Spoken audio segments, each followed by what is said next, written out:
Stop letting your past trauma control you. It's time to do the work.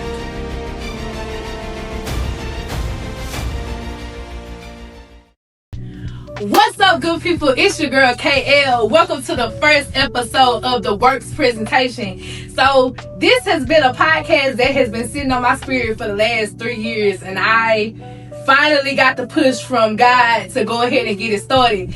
So on this first episode, I'm just gonna dive a little bit into a topic that has definitely molded me into the woman I am today. Some of them may look at it as negative, some may look at it as a positive perspective. So what is the work? So the work is just that, is doing the work.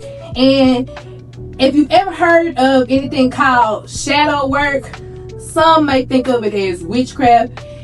Open your horizons, broaden your horizons is not witchcraft. Shadow work is definitely something that we need in our community to heal from a lot of trauma that we have been through. So what is shadow work? Shadow work is acknowledging and recognizing dark parts of yourself, because if you've been through any trauma, you have things that has been unresolved, and it may stick with you, and it may play out in your reality in a negative way if you don't pamper it, if you don't take care of it. So that is what I am doing within myself, and God has put it on my heart to help others join along. So again, I welcome you to the first episode of The Work. So today I have a wonderful guest.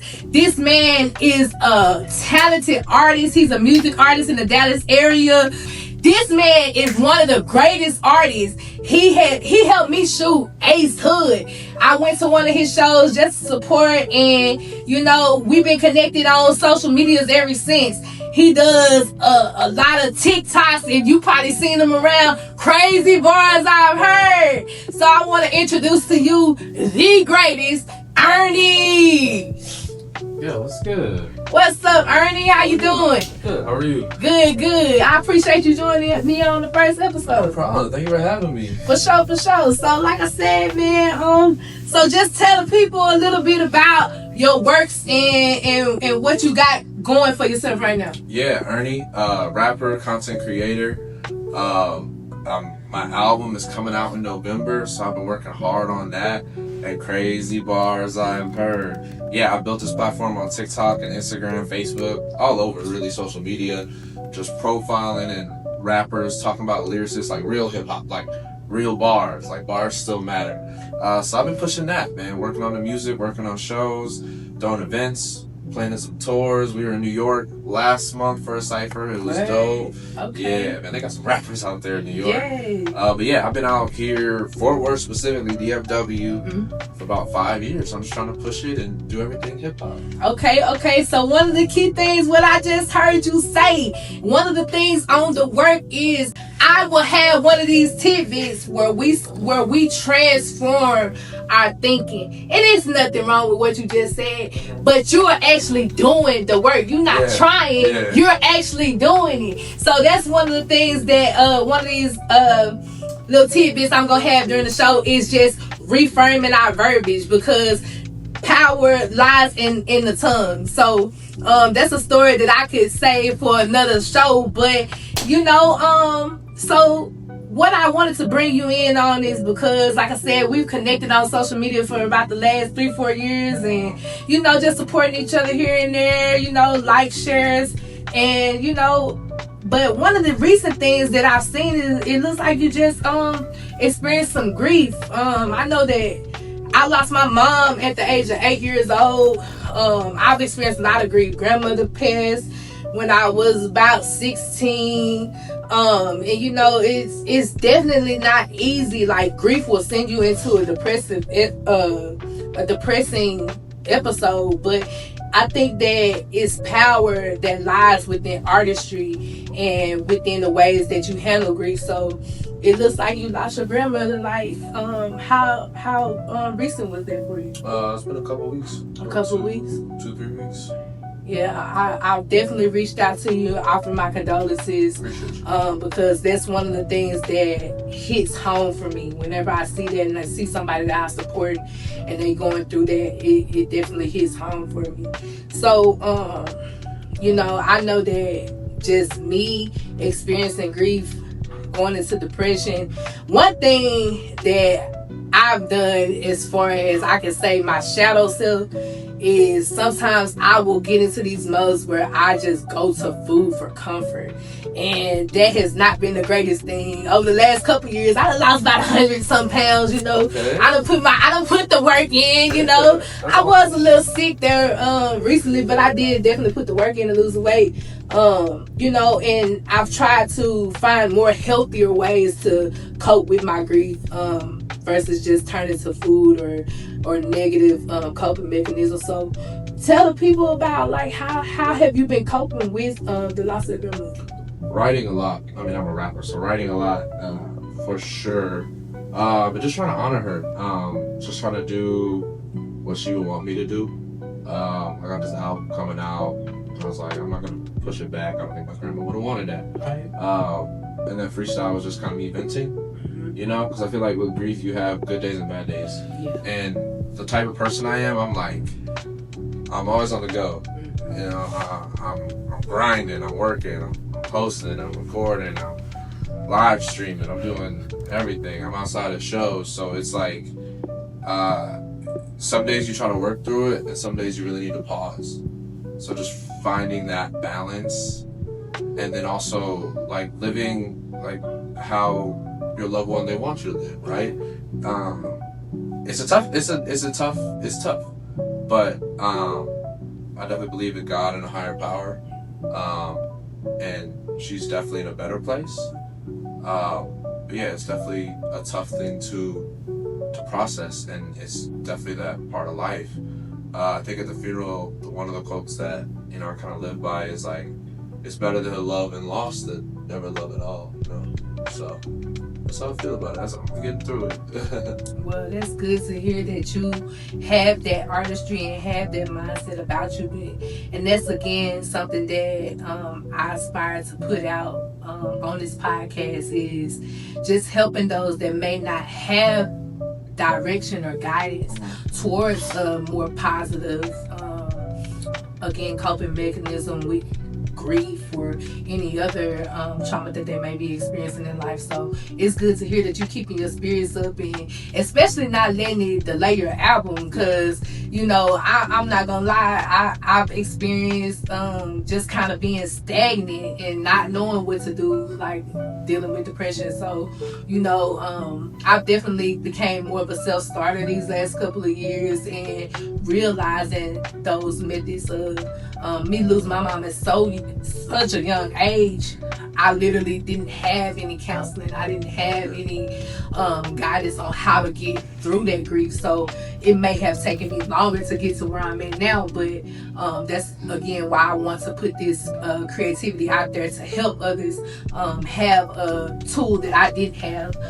So it's good that you have gone to writing. I'm a little poet myself, I ain't gonna say bars, but some prose then. Yeah, but I could definitely I'm a writer, when I have the time and make the time actually to put the pen to the pad.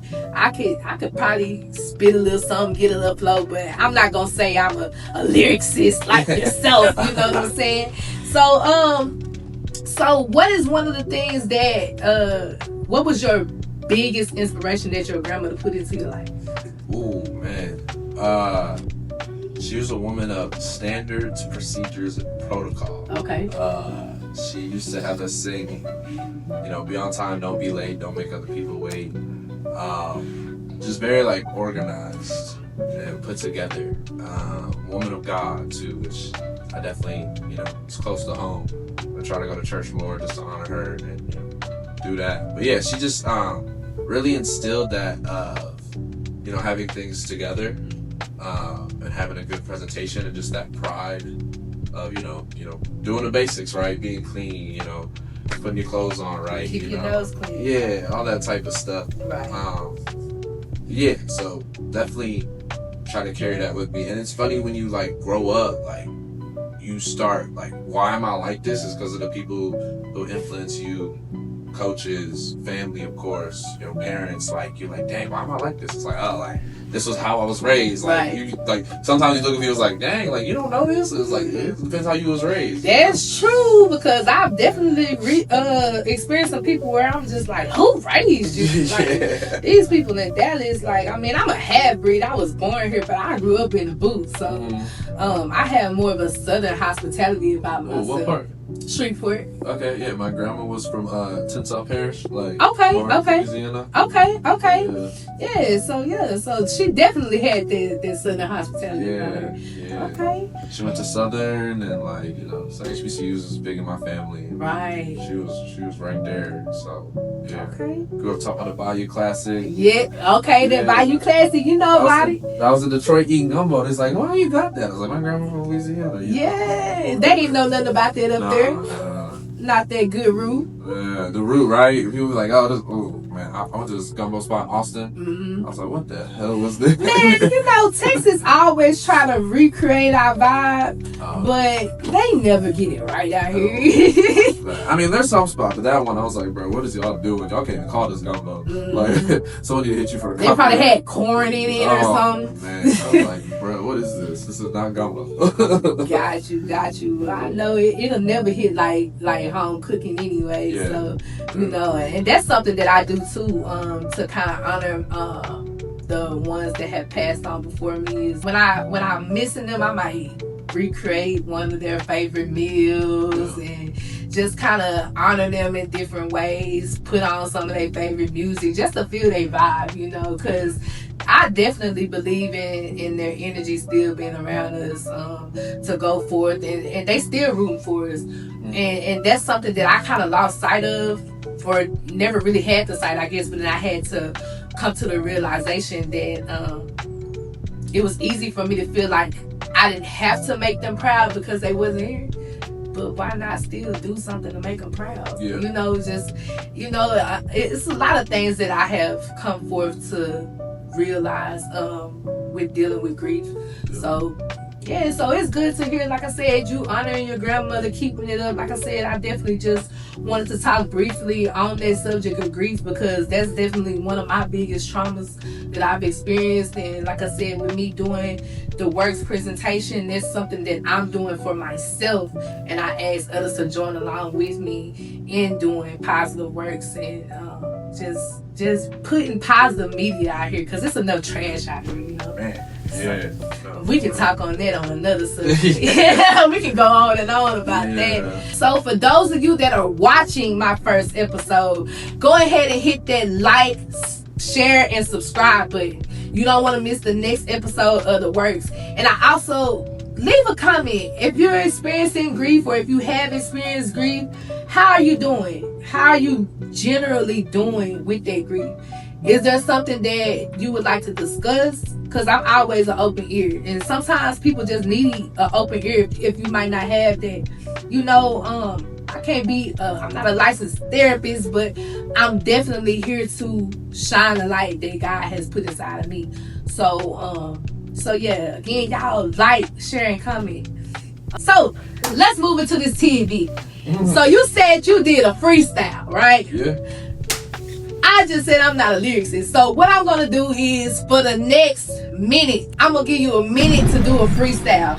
And I'm just going to look around the room, because I was supposed to have, like, your grandma will be on my head right now, because I was definitely not organized with my ADHD.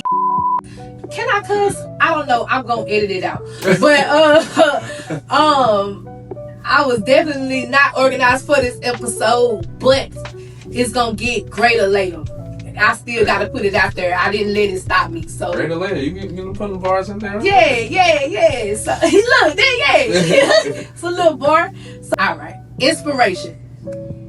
Yeah, inspiration. I'm trying to be the greatest, like get signed by Rock Nation. I do this every day. This is not infatuation. This is off top. Real hip hop, you already know I got the flows. Only a minute, you might need to give me an hour.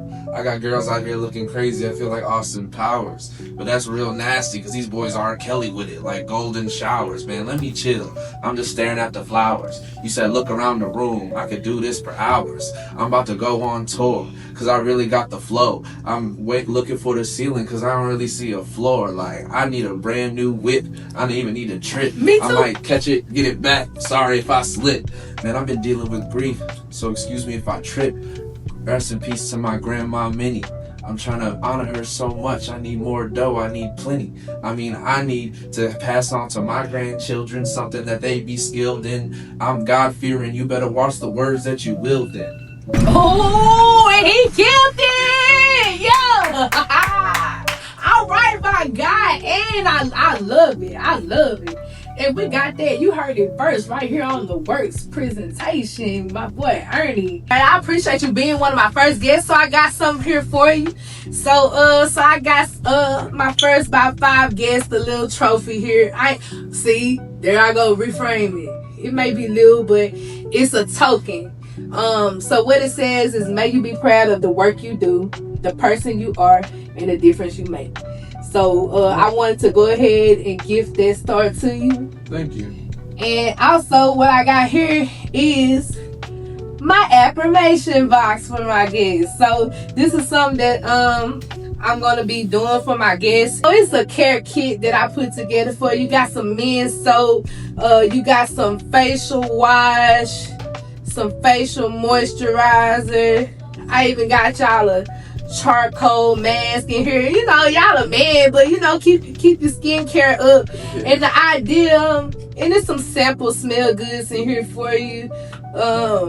Your cute pads to wash your face. And the idea that I put together for you is, I believe affirmations are most powerful when it's said in the mirror when you're looking at yourself. Because you're no more naked when it's just you and yourself and God. So something that I like to do to put positivity into myself, because I, again, with grief, losing my mother, sometimes I didn't have someone to put affirmations into me. So that's something I had to learn. So the idea of it is to, you know, when you're washing up, just kind of say some of these affirmations. You can add to them as you need to and tailor them to what you're specifically going through. You know, but just wash up. You're washing your face, looking at yourself and moisturizing yourself in the mirror. Just say these affirmations. Get your smell goods going on. Do your charcoal mask. And it's like a little it's a self-care box. So that's something that I wanted to give to my guests and have y'all to take away with you, okay? So I appreciate you coming through, my guy. Man, thank you. I appreciate it. For sure. This is dope. All right. So for the people out there, tell them where they can find you. Yeah, y'all can follow me and my music at It's Ernie, ITSERNIE, 2 underscores on Instagram, TikTok, Facebook. It's just It's Ernie. Also follow Crazy Bars I've Heard to see all the dope rappers that I profile and put on. That's just Crazy Bars I've Heard, one word. Instagram, TikTok, Facebook, everywhere. YouTube too. He probably come up on your For You page just by y'all watching the video, you know? Yeah. All right, well, catch me next episode on the Works presentation. We out of here. Yeet.